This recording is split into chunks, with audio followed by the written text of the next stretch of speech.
समय समय पहले एक गांव में रत्नदीप और रानी नामक पति पत्नी रहते थे। रत्नदीप खुद के होटल में डोसा तैयार करके बेचता था। वो डोसा बनाता था और उसकी पत्नी सबको वो परोस के उनसे पैसे लेती थी। रत्नदीप सिर्फ स्वादिष्ट डोसा ही नहीं बनाता था, बल्कि उन्हें बहुत ही कम दाम पे बेचता था। इस कारण गांव के सारे लोग उसी के पास आके डोसा खरीद के खाते थे। वो एक अच्छा इंसान था और सबकी मदद करता था, लेकिन उसकी पत्नी लालची थी। उस गांव में उसके हाथ का अंडा डोसा बहुत प्रसिद्ध था, क्योंकि उसकी ही तरह और कोई अंडा डोसा नहीं बना पाता था। इतना ही नहीं, उस डोसा को कम दाम पे बेचने पर सभी वही आते थे। उसकी पत्नी को डोसा को कम दाम पे बेचना बिल्कुल अच्छा नहीं लगता था। इतना ही नहीं, गांव में कोई भी उसके पति की तरह डोसा नहीं बना पाएगा, इस बात का उसे बहुत गर्व था। एक दिन जब रत्नदीप डोसा बना रहा था, उसे कुछ दूरी में एक बूढ़ा आदमी बैठे हुए और कामते हुए दिखाई देता है। अरे रे, दिखने में बहुत बूढ़ा है, पता नहीं कि उन्होंने कुछ खाया भी। ऐसे सोचकर उनके पास जाता है। भाई साहब, आप यहाँ क्या कर रहे हो? बेटा, चलने की ताकत नहीं होने के कारण यहाँ थोड़ी देर रुक के जाने के लिए बैठा हूँ। आपको देख के लग रहा है कि आपने शायद कुछ नहीं खाया। मेरे साथ आइए, बगल में ही मेरा होटल है, कुछ खा के जाइए।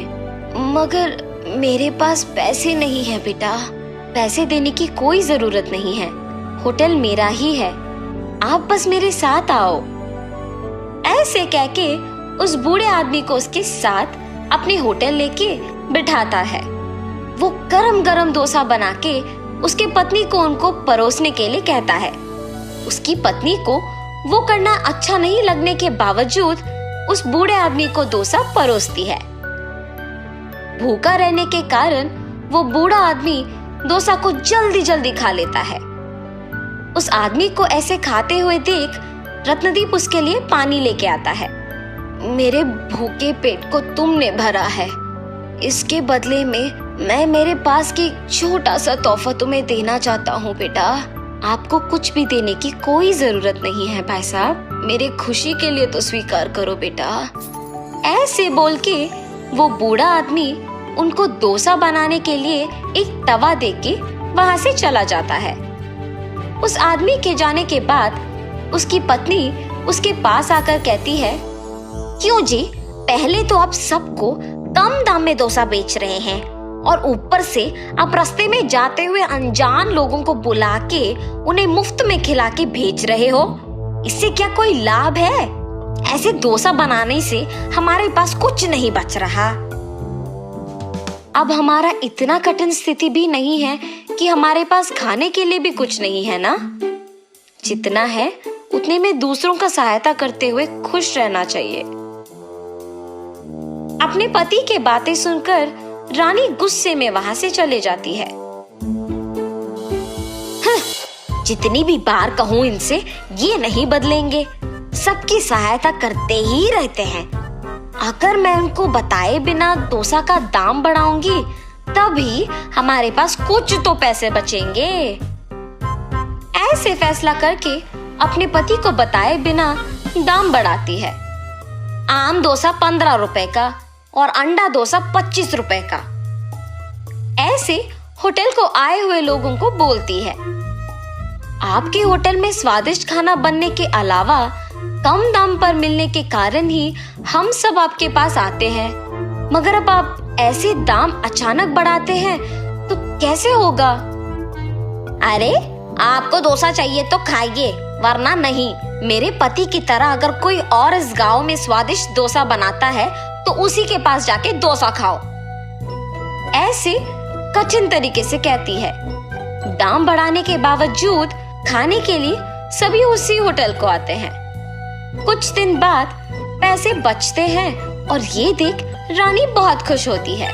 मेरे दाम बढ़ाने के बावजूद अगर लोग इसी होटल में खा रहे हैं तो इसका मतलब ये है कि मैं दाम और थोड़ा बढ़ा सकती हूँ। आज से अंडा डोसा 50 रुपए और आम डोसा 25 रुपए का है। ऐसे होटल को आए हुए सबको बोलती है।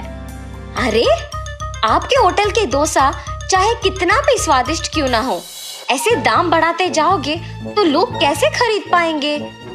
अरे, आपको अगर चाहिए तो इधर आके खाइए, वरना चले जाइए। ऐसे अभिमानी स्वभाव से कहने के कारण वो आदमी उसके सामने से ही दूसरे होटल को चला जाता है।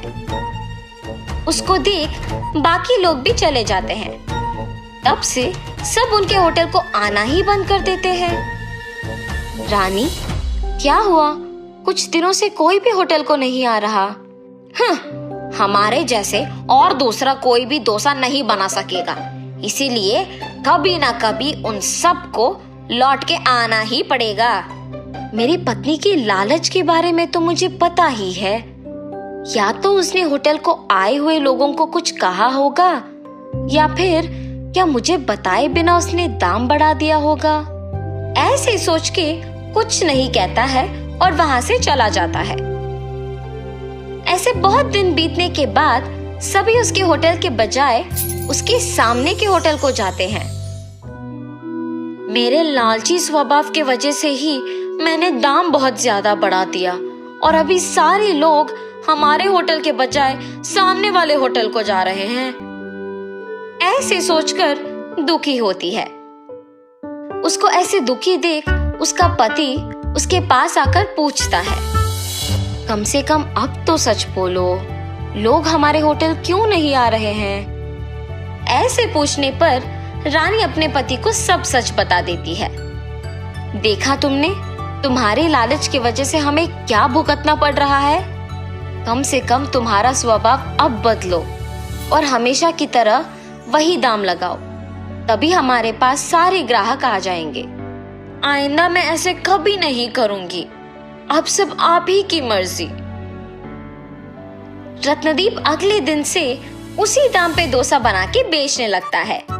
आम डोसा सिर्फ 10 रुपए का और अंडा डोसा सिर्फ 15 रुपए का। ऐसे जोर जोर से चिल्लाने पर उसके सारे ग्राहक सामने के होटल से उसके होटल वापस आ जाते हैं।